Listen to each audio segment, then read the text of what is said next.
All right, here with second-year Great Bridge head football coach Joey Wood as his team wraps up its preseason scrimmages. Cox last week, Kempsville tonight, and they're getting ready for game number 1, which I believe is against Norview Pilots. Yes, coach, what have you seen so far? 2 scrimmages in the books as you get ready for the first game of your second season at the helm. Yeah, biggest thing is just the guys buying into the process. You know, we've been at it since January, getting a full off season, like starting in January, being in the weight room and everything.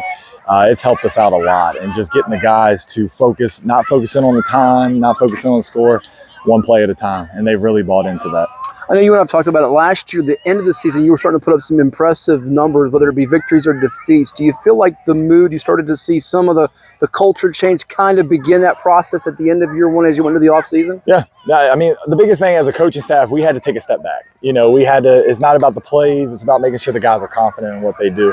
So putting up points helps a lot, but just the guys buying into everything that we're doing, taking one play at a time, making sure that they get that play down, and then just doing that for 48 minutes. That's been the biggest thing for us. Got a pretty dynamic two-way playmaker, wide receiver, defensive back Alonzo Duncantel tonight. Had a couple touchdown catches, some yards after the catch, interception, nearly a second pick. He's committed to Hampton University. What do you like most about him in his game?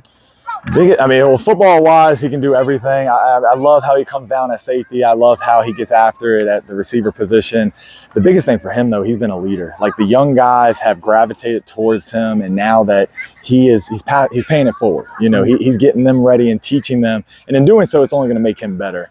But, you know, he can do everything for us. So I'm excited for his year this year. The way you threw the ball around at the end of last year was really opening up some eyes, good receivers, some passing game. But you also have a couple of backs tonight. Showed them in a scrimmage, in particular even your backup running back running through contact. Do you feel like you've also got that balance with your offense too? Yeah, that's the biggest thing we're working on. We got to get balance within it. I mean, at the end of the day, we got to take what the defense gives us, but we want to be able to establish the line of scrimmage, even in the pass pro. Like, we want to be able to get after it.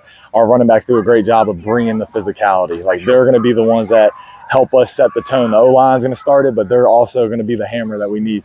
Sure. As you know, we got Great Bridge had some players over the years, the Casey Turners, the Dre Masons, you got one Duncantel, but you have some other players besides him stepping up. I hear your guys on the sideline chanting for Liam. I think it's Casio in defense. Tell me about him and some others that we should watch out for in addition to Duncantel this year. Yeah, like our linebacker core is one of our strengths. Liam Casio, CJ Jackson, and also should just pass it.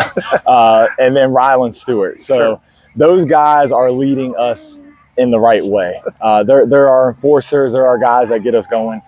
So they've done a really good job. O-line wise, I'm really excited for Connor Lang. Max Stoller, he's been a 3-year starter for us. And then, you know, the younger guys that are blossoming. I mean, Chase Blatchford, I mean, he's getting looks already. He's my guy at tight end. And then also Jaden Culler, another young guy that is really stepping up. Gavin Merritt, D lineman, rising senior. So I'm just excited for this group that is fully bought into what we're doing. Last two for you. Tell me about going into the game 1 with Norview. What do you want to see from your team in terms of the things you'll tweak? Because even tonight you get 5 touchdowns in the first half, but you're still coaching your guys through offensive and special teams. Yeah. You're second stepping up other guys making their plays and effort plays, if you will. Yeah.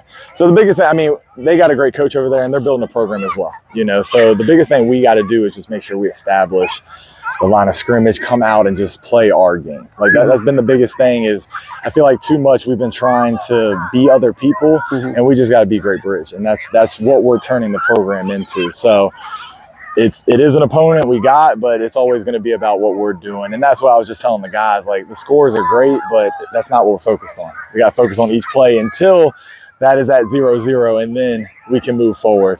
But I'm excited about it. He's doing a great job with the program, so I'm looking forward to it. Well put. And lastly, most importantly, I wouldn't be doing my job if I didn't give you a chance to shout out the little one, the wife, the kids. Tell me about them. They were wanting to say, "Daddy, Daddy, give me a hug." They matter. All that. I know. Yeah. They, Brody and Bryson, they're my boys. Okay. My wife. Shout out to my wife for giving me this opportunity, because when you got a 4- and a 2-year-old at home, it makes it tough. It makes it tough. Happy wife, happy life. All the best to you in the Wildcats. Thank you so much. I appreciate it.